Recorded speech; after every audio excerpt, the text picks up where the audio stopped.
Good morning, everybody, and welcome to Wednesday's episode of Trending, brought to you by Iconic Coffee. Head over to shop.iconic.com and use the code TRENDING for 10% off. Rich, how are you doing this morning, mate?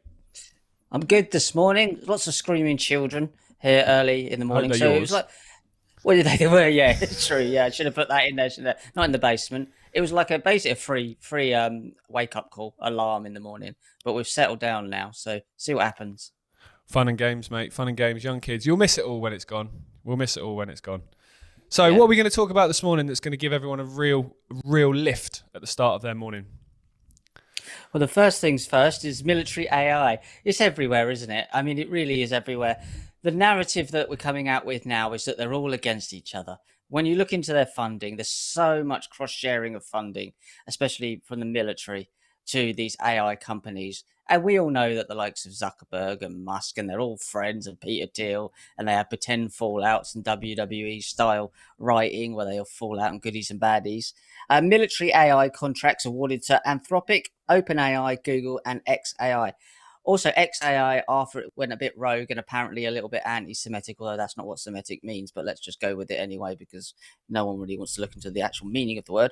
The Pentagon has opened the military AI floodgates and handed out contracts worth up to 800 million to four of the biggest names. I'd like to point out there's 800 million there, but they sent billions to Saudi Arabia and Israel this year. And Ukraine. So, and Ukraine, billions. 800 million for their own AI infrastructure, but they've sent, I think it was something like, it was 4 billion to Israel in March, and it was something like 113, 14 billion to Saudi Arabia. So, they're not, they're spending pennies basically back in their own country. Google, OpenAI, Anthropic, and Elon Musk's XAI, each company gets a shot at 200 million's worth of works. These are, I mean, it sounds like a lot of money to us. Of course it is. But to them, I mean, what they're sending elsewhere is far more, I think, actually interesting in comparison. The Pentagon is playing it smart by not putting all their eggs in one basket. They are, instead of picking a single winner, they're creating competition among the top players in the hope of ensuring the best AI solutions available for the military and broader government. No, they're not. They're sending it to exactly the same companies that are all intertwined and building the system separately. It's like a car, like they're building the engine in one warehouse, they're building the wheels and the hubcaps in another, the brakes in another down the road, and some other parts in different countries, Israel, and they're going to put it all together. It's not separate at all. And when you look at the cross funding between this, they've all got shares in each other. Yeah, so people like Seven Seas does great work in putting this stuff together as well. Looking at all these companies, your dad as well, looking at all these companies, how they cross promote and cross fund each other, and it's all going to come together in the end. This is not what they're setting it up to be. There's no competition here. This is all one thing. I think we said there was thousands. Can't remember the exact number. 46,000 research papers between the China universities and American universities on AI. I mean, this is a big cult using the same technology. So, it's all been framed and be aware that this is not a competition, it's a collaboration. 100%. And what a competition, or the illusion of a competition, does is it allows them to sell the concept that this is organic and it's random and it's not carefully planned in the background. Because if you have one company, in the same way, take a simple example, Bill Gates is very much associated with the explosion and rollout of vaccines across the world. That's one man that you can direct your attention at, that you can make a poster boy for it, and therefore a lot of the anger, a lot of the resentment, and a lot of the exposing of the dangers of vaccines goes on Bill Gates. Whereas if there were 6 or 7 of them, it's much more difficult because there's this illusion of competition. There's this illusion that this is just random and it's all these different people trying to strive for the same end. So it must be good because they wouldn't all be on the same page. Like you said, they're just different people trying to strive for different things. So I think that's what they're doing with AI. Because if you had one person, one key figure, and there's some individuals that seem to have a lot more power than others, Elon Musk, Sam Altman, Peter Thiel, of course, to name just a few, there's many others. But it would be much easier to go, well, hang on, there's this supervillain here that's driving the world in this particular direction based on his ideological beliefs. That's not good. Whereas the fact they've got 3 or 4, and like you made a really good point there, mate, that 3 or 4 people that appear to not really get on, they appear to have little individual battles, and Musk and Zuckerberg are going to get in a cage and have a scrap, which is never going to happen. Although I'd like to watch that, to be fair. It creates this perception in people's minds unless you do the research and you look into things and you really look at the different connections between the companies. Like you mentioned there, they have shares in each other. Most people are not going to know that. The vast majority of people are not going to know that because you're not going to know that unless you look into it. And then most people won't. So I think it's a really clever trick they've done there, because they've created a situation where people are not putting organizations and individuals together and connecting them, and therefore seeing that actually this isn't random, this isn't organic, this is a carefully planned agenda that's taking the world in a certain direction.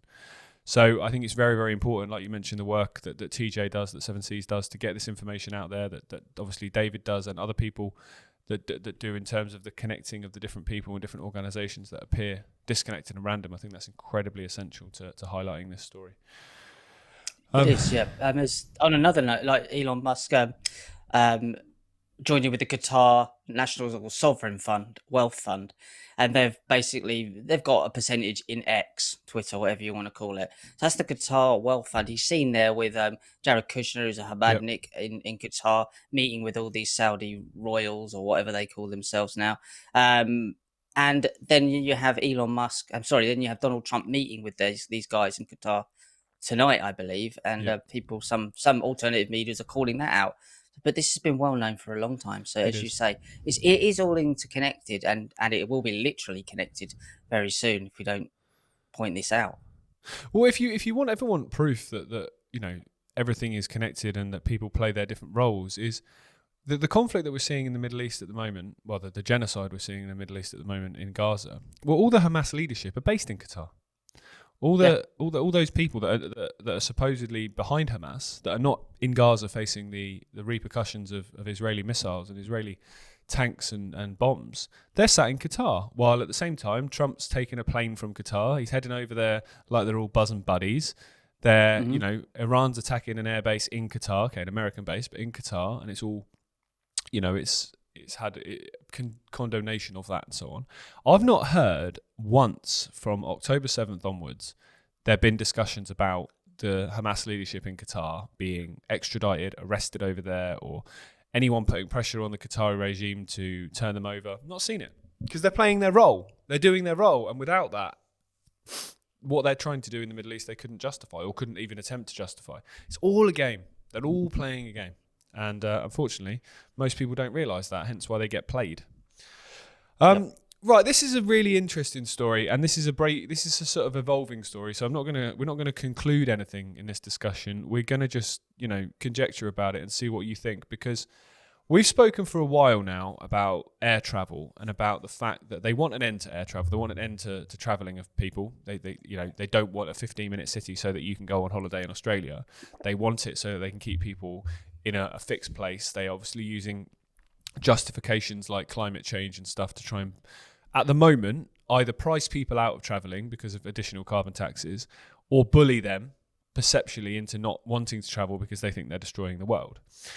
So on top of that, we've seen a big increase, or what appears to be an increase, certainly a massive increase in the media coverage over aviation-related disasters. Pretty much every month, there's been some kind of high-profile news story involving a plane. It's not always been, fatalities, but often it has been. Even this week, there's been a plane crash of a private jet in Southend here in the UK, and a few people have died in that. But we've had big cases over, the one obviously in Washington, D.C., where the plane crashed into the military helicopter and everybody involved in that died. You've seen a few over the last few years involving the Boeing 737 MAX, which then got grounded for a bit. And that sparked a number of debates and conversations about Boeing in particular and their safety standards, and the fact they've been cutting corners with their 737 program and also their 787 program, the Dreamliner aircraft. Now, I've flown on Dreamliners a bunch of times to America, to the Middle East, to South Africa, and so on. And, I've fortunately never had a problem. However, the number of people have, and the most high profile of which was a few weeks ago in India, when a 787 taking off to London Gatwick crashed a few seconds after takeoff. Now, since then, there's obviously been a number of different speculative pieces of speculation, debates, stories, theories on what would have caused that crash to have happened. Everything from a technical malfunction, bird strike, engine malfunction, pilot error, X, Y, and Z, so many different reasons. Anyway, what they've now put out, if you like, based on some of the black box evidence from the cockpit, which you hear the voices, is that the fuel injections that send fuel into the engines, therefore powering the engines to go, were switched off seconds after takeoff, which caused the engines to lose thrust at an incredibly low altitude. Obviously, think about it, the plane is at its heaviest. It's the heaviest it's ever going to be when it's just taken off because it's got the maximum amount of fuel it can have on it. So any lift lost very early is never good news. Never good news, especially with a 787 and planes of that size, because they're massive, they weigh an incredible amount, and they're obviously very, very big. Smaller the plane, the better the chance you have of getting out of that. Anyway, what they're basically trying to allude to in this story is that the pilot, the captain, may have done this on purpose. Now, if you may remember, just to segue slightly, if you remember a few years ago, a German wings flight flying over the Alps crashed into the Alps, where the co-pilot locked the captain out of the cockpit when he went to the toilet and then crashed the plane deliberately after suffering with a number of mental health issues over the weeks and months previous. I can't remember exactly. I think his wife might have left him, something like that. Anyway, they're basically saying the same things happened here, that this captain of Air India took some time off because his mother had passed away and he was struggling to deal with that, as anyone would. You've lost your parent. Of course you would. Of course you're going to be in a state of depression. And if that happens, whether you're 15 or whether you're 50, you're still going to be in a state of struggling. You've lost someone who's been there your whole life. And now they are basically saying that there needs to be more safeguards on mental health of pilots, which on one level you can say, okay, I can understand that. You're a pilot, you're in control of a sophisticated piece of equipment, and you're in charge of people's lives. That plane would have contained men, women, families, babies, and everything in between. You're in charge of their lives. You should be in a mental state that is very balanced. Of course you should. But I think this is about more than that. I think this is about increasing that fear people have of flying, because very few people now, I don't know about you, Rich, get on the plane and think, God, who's driving this? I hope he's having a good day. You don't think like that, but people will start to think like that. They will start to have fear about who is in control of the aircraft they're flying on, who's in control of the safety of their family. And I think that will just add to the fear people have about traveling. And then final point, Rich, sorry, because I'm hogging this, is Boeing have been accused a number of times of cutting corners, cutting safety testing, and trying to save money by dropping safety standards. Blaming a man who is currently not in a position to defend himself and never is going to be because he's no longer with us, gets Boeing off of what could potentially be an issue their end, couldn't it? So they're the two takes I have away from this. I don't know what you think, mate.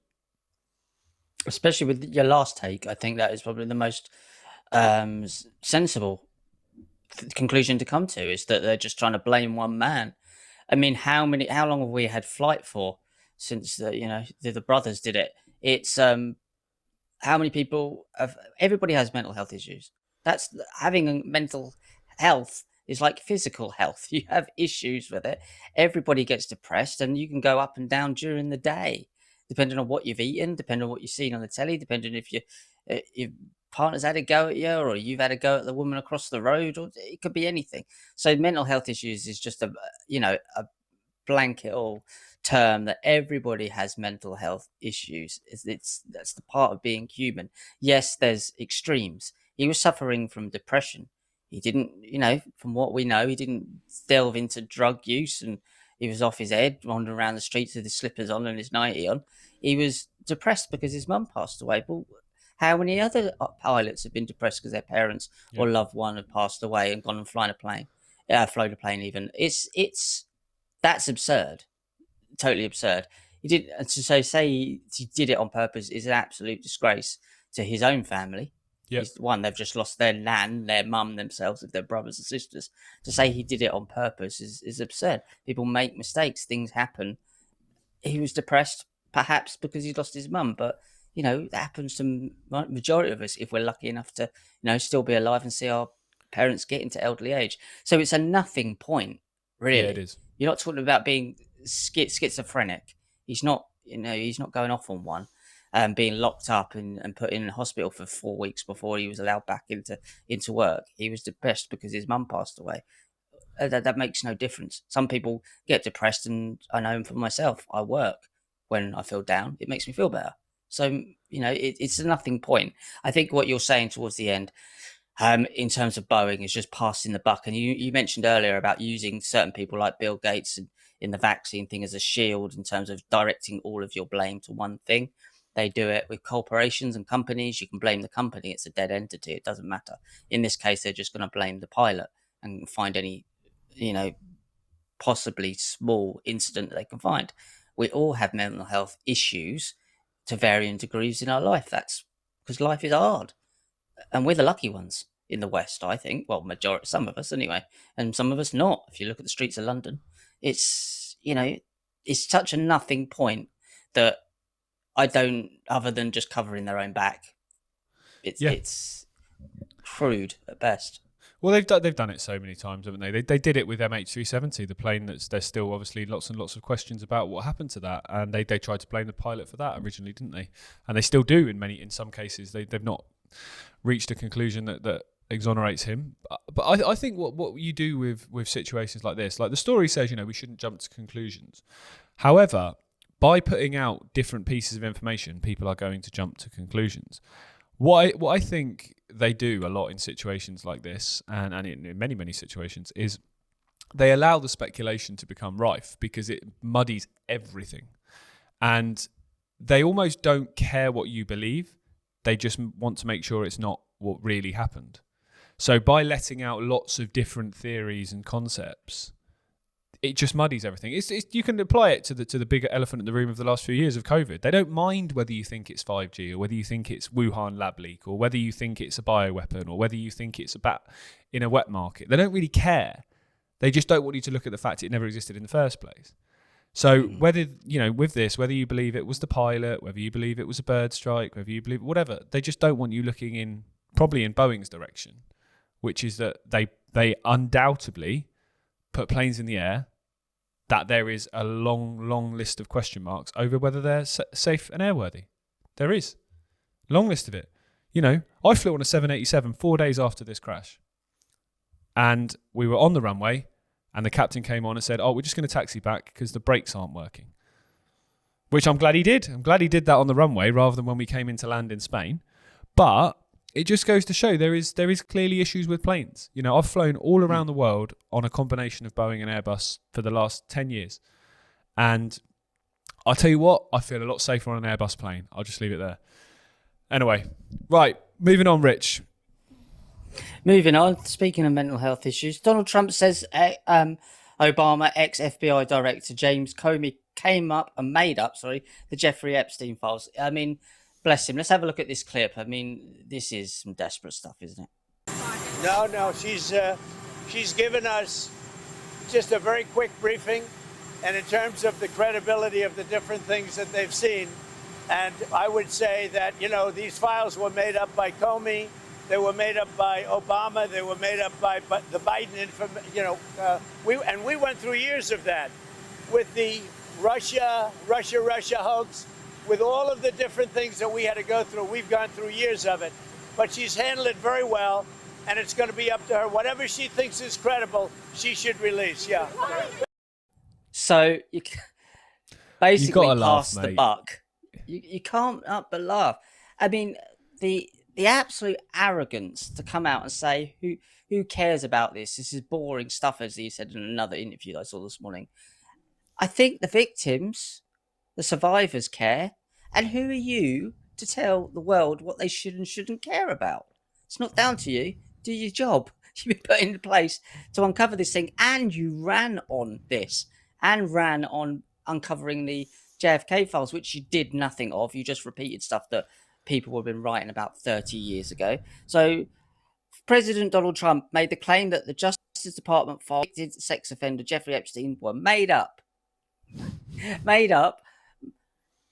and then he says they were made up and then they were weaponized by former President Barack Obama, blame him, ex-FBI Director James Comey, and the Biden administration. It's like, what is it? Biden made them up, but in the last comment you had about him, he didn't know where he was or what he was doing. Yep. But he managed to make that bit up. Trump is continuing to deal with backlash from many of the supporters over the Justice Department FBI's memo last week, disclosing that there was no evidence of Epstein's client list. Now, I think there's a grey area here. I think in terms of client list, it's something different. My take on it, that it was actually far more to do with transhumanism, what they were doing with these women, than actually trafficking the women. But the client list, for me, would always be the companies that were benefiting from testing that technology, which is underneath the island and underneath Zorro Ranch in New Mexico. That's my take on it. There is a client list, but I don't necessarily believe he was trafficking women to women all over the world. A few of his close associates for blackmail purposes, absolutely. So I think it's slightly different in that using that terminology. But this guy's an absolute cretin. He's just making himself look like he's on the list. And I'm not saying he would be because he was his friend, but I'm not saying he's done anything. Trump was asked during a press gaggle, great word, Tuesday in front of the White House whether U.S. Attorney General Pam Bondi had told Trump that he was cited in the Epstein documents. He responded, no. Trump said Bondi provided us a very quick briefing. They're bothering, aren't they? Of the credibility of the different things that they've seen. This is Pam Bondi that came out, I think it was probably 6 weeks ago, said there were thousands of videos of Epstein abusing young kids. Yeah. Which one is it? It's total lunacy. They've lost all credibility over this. The guy's on his last legs in terms of his presidency, and he's only just out the starting blocks with it. The guy could not be more obvious that the guy's an absolute fraud, and we know who funds him and who's controlled by and who's covering up for. Epstein was obviously Mossad. Mossad, Ghislaine Maxwell's dad. Robert Maxwell was Mossad. I mean, it doesn't take a genius to work this out, does it? No. It's, I think there's two kind aspects. Of humorous to see. There's two aspects to what he was doing. I think what you're saying there about the transhumanism and the testing and so on, I think that very much is what was going on. I think some of the accounts of Juliet Bryant very much support that.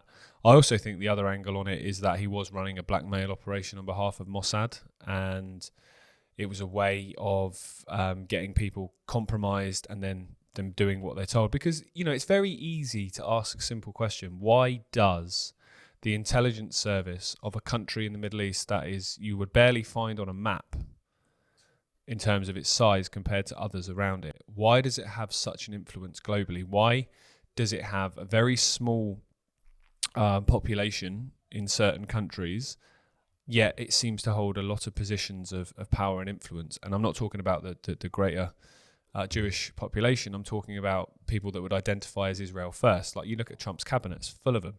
You look at people in positions of power in Britain, and they're either all part of the Labour Friends of Israel or the Conservative Friends of Israel, or you've got your Farage and Tices, who are supposedly the alternatives, who are on their knees as well. So clearly they have a massive influence, and some of that will be just fear from people, but then some of that will be another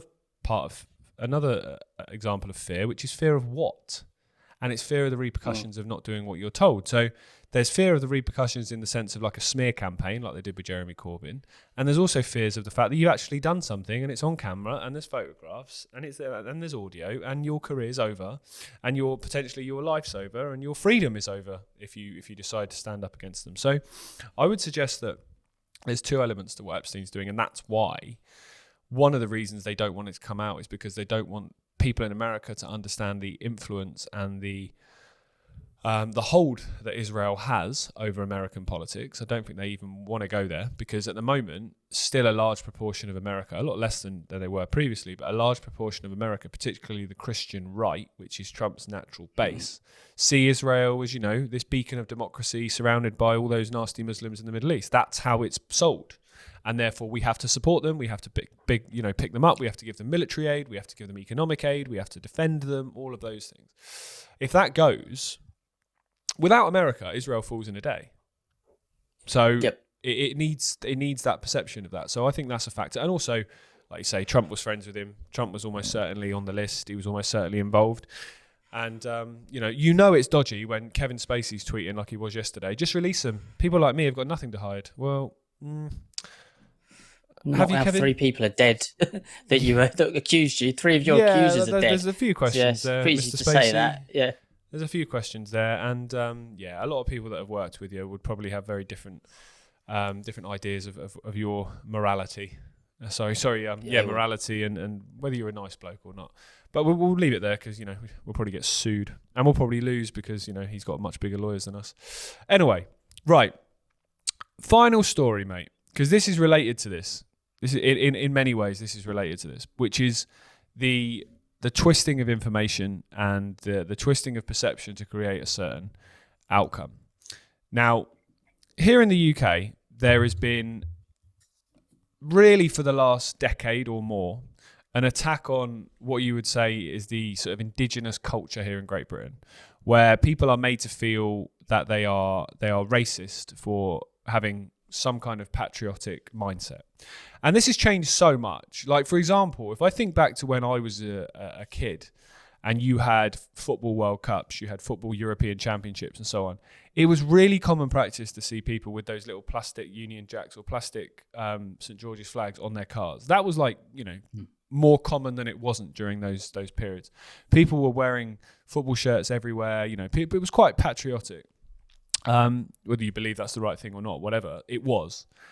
Now, that has declined to the point that wearing Union Jacks and things like that are considered racist in many cases. And this story really does highlight that. So a couple of days ago, a girl went into a school, 12-year-old girl went into a school on a day that was meant to celebrate diversity, wearing a Union Jack dress, right?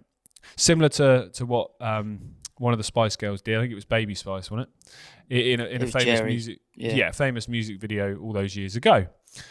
So she was then sent home and told that she wasn't allowed to wear that for a number of reasons, but one being it could create offence. Now, like I've said many a time, I'm not a patriotic person in the sense of I'm, you know, Britain first, all that. I'm very much of the mindset that I'm very privileged to have been born in this country, given where I could have been born. It's given opportunities for things that wouldn't have happened if I was born elsewhere. So I identify with that. I've grown up in this country. British culture is ingrained in my blood. It's ingrained in my family's blood. So therefore, I will, you know, always speak up for it and try and protect it. But I don't believe in the sort of extreme levels of kick everybody out kind of thing. I think, as I've said many a time, it comes down to respect. You respect each other's cultures. If you're going into another country, you respect the culture of the country that you are going into and you integrate into that. What you do inside your own home, if you want to live a certain way, if you want to eat certain things, you want to dress a certain way, that's fine. But when you're integrating in society, you respect the culture of the country that you have gone into. So if this person had walked in, if another girl had walked in with a flag of another nation, I bet they wouldn't have been sent home. But because it's Britain and people have associated that flag with racism because of the absolute attack on British culture, she's sent home. So you tie that in with the fact that people are seeing undocumented migrants, male migrants, come across the channel and get given room and board at the taxpayer's expense. They're seeing people that are over here illegally that are committing crimes, sometimes extreme crimes like rape and abuse of young girls. You see the grooming gangs, you see all those things, and naturally people are angry, people are disillusioned, disengaged, while at the same time people are being sent home for being patriotic towards their culture, when in any other country that would not be the case. They're deliberately winding people up. Very clear to see. They're deliberately poking people in the chest, trying to garner a reaction so they can then bring in more stringent police and draconian policies. We saw it in Southport. They deliberately allowed speculation to fuel around that situation, denied things that were abundantly obvious. As a result, people acted and reacted. And I don't condone the violence that happened during that time, but people can only be pushed so far. They can only be pushed so far before they are going to react. And that is what I think they are designing to try and see again. It's very, very simple. If you pour a bunch of petrol on the floor of this studio right now, nothing's going to happen. Someone comes in with a tiny little spark and it all goes up. And that is the situation we have here in the UK. We have petrol right across the country, particularly in the inner cities. And all it takes is one spark, one catalyzing event, and it's all going to go. And it's going to be, I think it'll be even worse than it was after the Southport attacks in terms of people's reaction, the kicking off, the violence probably, because the division has been completely manufactured. If you want to bring about unity in a country, you approach it the same way you would if you want to bring about unity in a household. You all respect each other, you sit down and you appreciate each other's perspectives on things. But ultimately, especially in a house with a family, the parents are the ones that would dictate how the house goes. They're paying the bills, they're putting food on the table, therefore the kids should respect that. It's a very similar principle, really. If you're coming into a country where people are accepting you and respecting your ability to live here, you should respect them in return. That's not what we are seeing. We are seeing a situation where lots of people want to come in and they want to take over. Not everybody, but they want to come in, they want to impose their culture on this land. And rather than protect the indigenous culture, which is exactly what the British government should be doing, standing up for Britain, they're pandering to cultures and other demographics of people while basically shaming, belittling, and running the indigenous British population into the ground. And they're doing it everywhere in the world, mate. It's not just here, but it's a bit closer to home here. But I don't see this ending well, mate. I see one event, another Southport, another, and maybe not even something as extreme as what happened there, but just something. And I see this getting very violent, very ugly, very quickly here. Well, yeah, and it's been that way for a very long time. Yeah.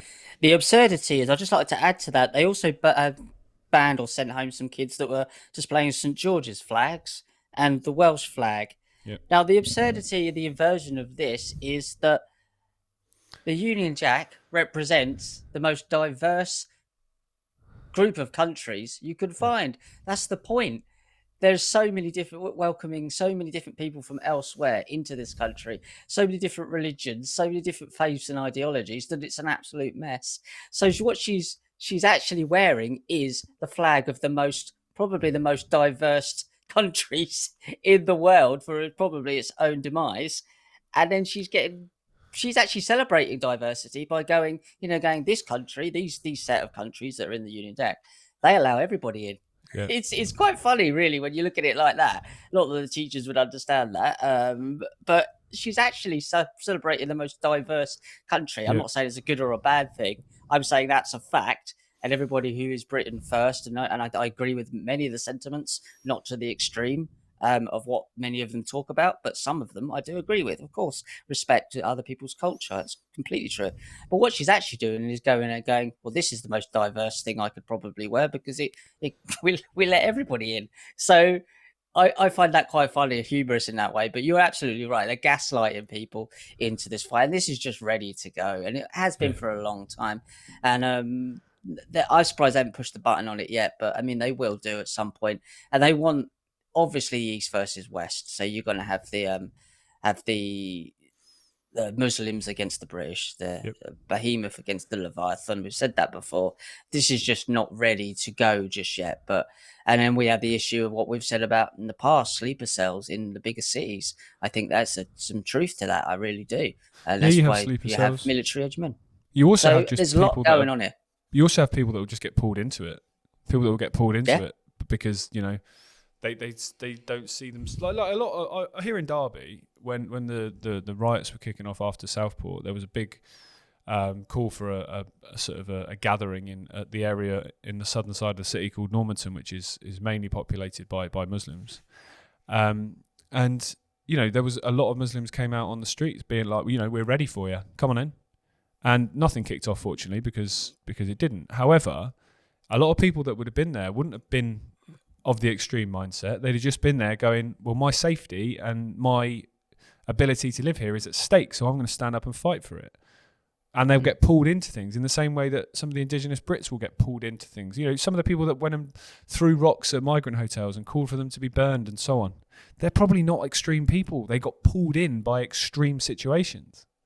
So there's that as well. And how, like you mentioned, sleeper cells, it doesn't need millions of them. It needs a couple, and they'll probably end up turning that couple into hundreds of people that get pulled along in the same way. Yeah, that's what concerns me about the likes of Tommy Robinson, because he's got so much ability to slight that match. Yeah. And when it comes to someone like himself, I understand his issues with the Islamic faith. I think that's a genuine issue he has with the Islamic faith, which most people would agree with. Some of that is incredibly extreme, especially how they treat women. I get that. I do get that. You take something genuine, and I think he's genuine in that. But what I will say is that he doesn't point out the same when it comes to the Talmud or the Torah.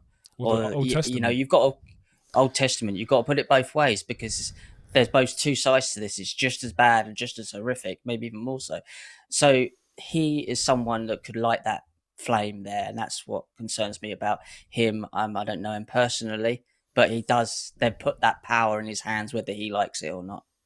Yeah, I completely agree. And I think, it comes down to basic fairness. It comes down to basic fairness and respect. And you know that they want to light the torch paper here. You know that they want to create this conflict because it's going to occupy people's minds and stop them looking up at the way they're all being screwed. Because we're all just pawns in it, really. Whether you're Muslim, whether you're Sikh, whether you're Christian, whether you're Catholic, whether you're Jewish, whatever, you're all being played in exactly the same way. And they will try and create an environment where we fight each other rather than look up at the situation that we're seeing, which is all of us are being screwed in various different ways to create the same end. It's abundantly obvious to see what we're seeing. But then, like I said, basic fairness. And, people talk about wanting to take in taking asylum seekers and so on that are fleeing conflict. I've no problem with that. As long as it's done in a way that's sustainable, and it's done where you know who these people are, and it's done in a way that's fair. If you have a house, for example, and you have a family, your wife, 2 kids, you're going to make sure they're fed and they've got a roof over their heads before you take in somebody else's. You put your own oxygen mask on before you help others. That's literally the first thing they tell you when you get on an aircraft, because unless you're looking after yourself first, or the people that you're immediately responsible for, how can you help others? You wouldn't take in another family at the expense of your own. And then just apply that to the country. It's very simple. While there's people on the streets here in the UK, while there's kids that were born here to parents that maybe go back generations on these lands, and they're living in poverty, they're struggling to eat, they're not buying shoes to be able to go to school and things like that, that's not fair. That's basic. That's just not fair. It's got nothing to do with race or culture even. That's about basic fairness. And that's all that people are calling for. And just final thing to finish on today, because I think this is really interesting to point out. Can you name me a country other than Great Britain and maybe a handful in Europe where you could live, where you'll go in, you could be openly straight, gay, trans, Muslim, Sikh, Jewish, Christian, Catholic, you can be rich, you can be poor, and you're accepted? And you're treated with respect. And you live your life how you choose to live it. You want to wear a burqa, you want to wear a headscarf, you want to not. You'll be treated with respect. I can't think of many, mate. I can't think of many that would be as accepting and as open as Great Britain is. And I'm be honest, mate, I'm sick of being told that this is a racist country. It's not. It's one of the most tolerant and accepting countries in the world. In fact, too much. Hence why we're in this mess. And it's time to call it out for what it is. Yeah, I agree. That's what we're saying about that dress. Haven't they tried to realign or redefine the term Islam? Or Islamophobia now? Yeah, they're basically expanding on that, or talking about expanding on that, which will have a massive effect on free speech. They've already done it with anti-Semitism, which basically includes any criticism of Israel. The expansion of the term Islamophobia, which also is a term that doesn't make any sense, because a phobia is an irrational fear. If you're fearing certain texts that are written in the Quran, then that's not irrational. Slay the non-sayers, for example, that's not an irrational thing to fear if you're not a Muslim, because that's literally calling for violence towards anybody that it isn't. In the same way that the Talmud talks about the goyim, that's not an irrational thing to fear. That's a basic fear. If I said to you, Rich, you come near me, I'm going to kill you. That wouldn't make you Jaymie phobic. That would be flipping, that would be a rational fear. I've just threatened you. So the whole term Islamophobia, in the same way the whole term anti-Semitism makes no sense. Of course it doesn't. But the point is, they want to expand the definition of it, which would include pointing out things that are incompatible with, you know, with certain cultures, how things just don't align. You know, for example, there's so many things we could give examples of. I don't have to give too many examples of them, but there's so many things where fundamental Wahhabi Islam does not function with Western society in many ways. There's so many situations that just don't add up in terms of creating a harmonious society. So basically pointing out any of those, talking about the fact it's unfair that people are coming across the channel, they're just going to expand the definition to include things like that, which is just an attack on free speech, massive attack on free speech. They don't want freedom of speech, because that's the freedom for people to articulate how they feel and maybe agree, actually, I feel the same. Let's do something about it. But yeah. Anyway, we're going to get slaughtered when this goes Islam, okay. Gonna get it says in their book we're gonna get slaughtered anyway.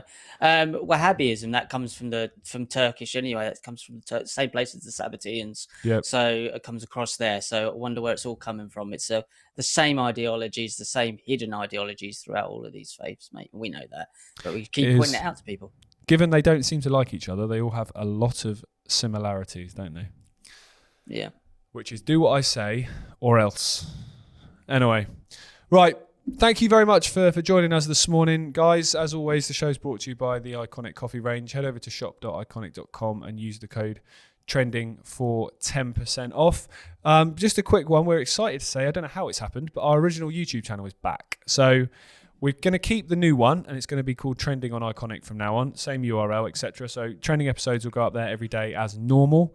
And then the original YouTube channel, which we'll put a link for in the video here, we'll have our trailers and other programs and so on every single day as well. So hopefully you head over and subscribe to both of those, and we'll see how long they leave us on there this time. But anyway, thanks for your time, everybody. Rich, I'll catch up with you on Friday, mate. See you later. Take care.